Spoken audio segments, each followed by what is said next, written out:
Hello, my name is Kevin Vivian, project manager at Magic Windows. I'm responsible for all the projects around Ottawa, Kingston, Pembroke, pretty much a 200-kilometer circle radius around Ottawa.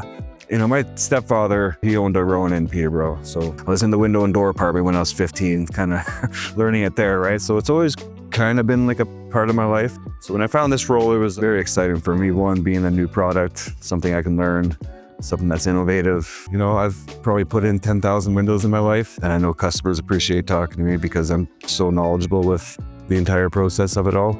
Making that connection with the customer and building their confidence in the company. And if I know they're not 100% confident and happy, then I'm not sleeping well at night. That's kind of a big thing for me, right? I really like to make sure things are streamlined and done properly and done well. I try to express that now, even to the installers that I meet. You know, it doesn't take them long of talking to me that I know what I'm talking about. But building those relationships with installers is really important for me too, you know. Sometimes I even like putting on my tool belt on a site and get my hands dirty again. It's actually hard for me not to.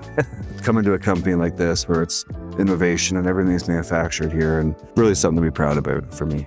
My favorite thing has always been at the end of a day, when you got a big job in, you know, the customer comes out and seeing their satisfaction and how happy they are at the end of the day has always been like one of my favorite feelings ever. You know, like it gives you a lot of pride, and that making sure that the installers are really understanding the process and what makes the difference, knowing the guys are doing it properly, and say that's my biggest pride factor of it all.